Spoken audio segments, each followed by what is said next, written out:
One of the drug companies that released the COVID-19 vaccine will now no longer produce it. It has cited a surplus of available updated vaccines that target new variants of the virus as the reason for its decision.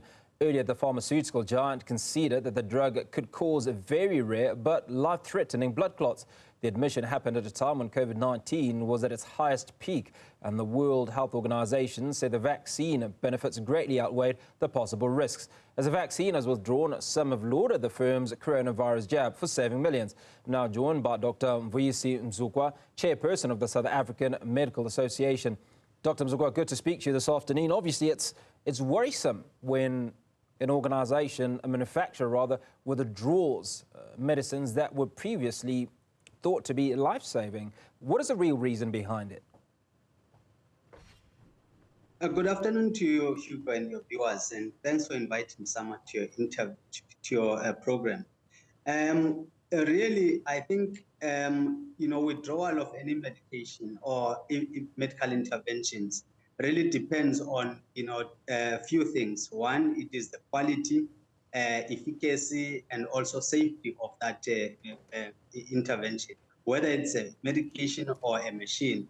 So in this case, we've got a vaccine that has been withdrawn by the manufacturer.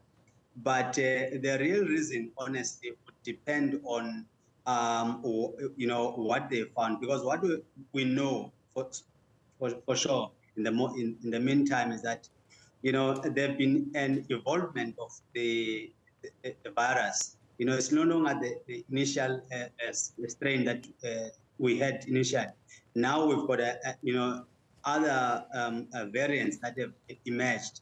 So you can imagine that even in that space where vaccination is being manufactured, there should be a development in terms of keeping up to speed with what is happening there. But I believe that the real people that give us context, especially in South Africa, would be our SAPRA, because it is in their domain to decide whether they accept that vaccine or medication or intervention, depending on safety, quality, and obviously efficacy of that intervention. But one of those challenges, obviously, in accepting a particular medicine is associated with a huge amount of pressure. And when we look at the challenges that we were facing during COVID-19, the onus was on SAPRA, for instance, to act very, very quickly. Now, they approved AstraZeneca, but AstraZeneca had challenges of causing blood clots, albeit in very, very rare conditions. Well, Hugo, you're quite right. We are dealing with a pandemic, and people were dying in numbers. So an intervention had to come, and everybody had to decide speedily on what happens next. And we saw the development of these vaccines. Not that there is anything that wrong that was done at that moment. It's just that it was unusual at that time to see a vaccine that would take about 10 years to be developed in 10 months. But in this case, we know that there are, obviously, technologies that can be used to do that.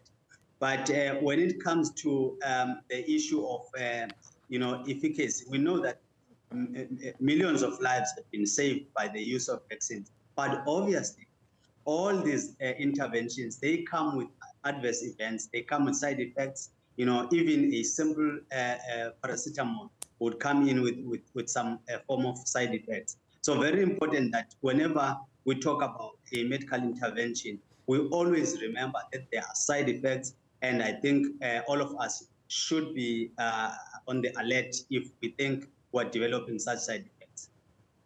Fair enough. There's always need to strike a balance. You look at the total number of benefits from any medicines versus the side effects, as you say.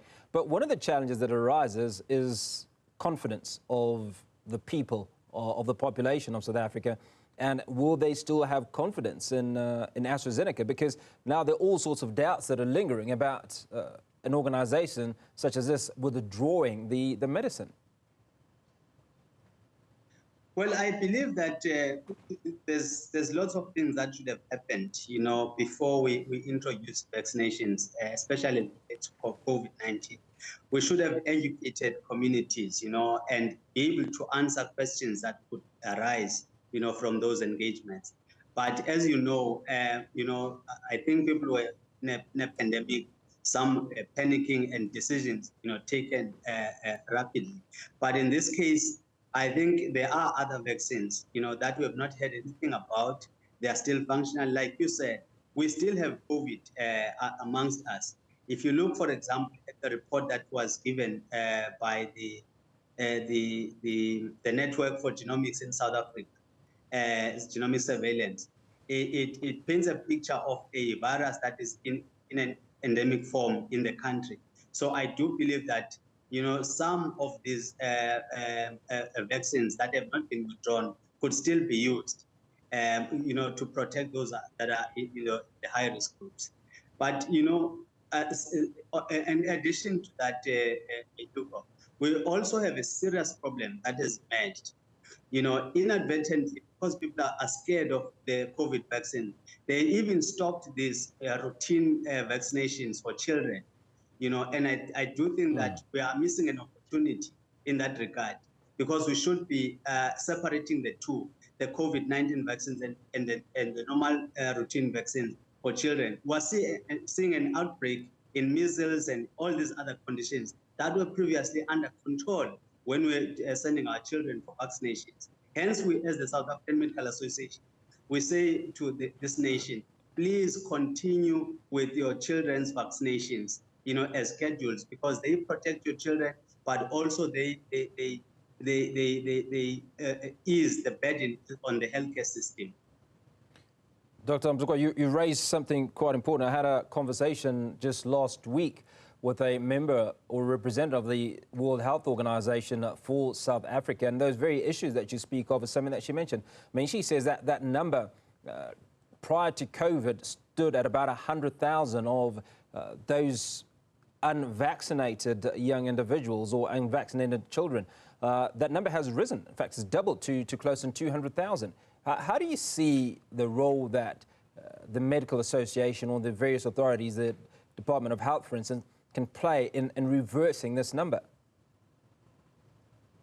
It is very important that, as the South African Medical Association and the Department of Health work together with other stakeholders, to revive this drive, to have children vaccinated, because we can see now that, because of COVID-19, parents are really very skeptical of taking their kids for vaccination.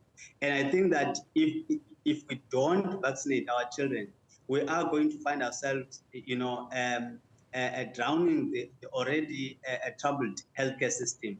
So we working together in terms of strategies on how we get, to communities and, identify the influencers around there, including traditional leaders, by the way, to say, how do we make sure that children are vaccinated, and we separate the vaccination of COVID from the normal vaccination. Very crucial that we do that. We've been doing that for a long time, and there's been no problems whatsoever.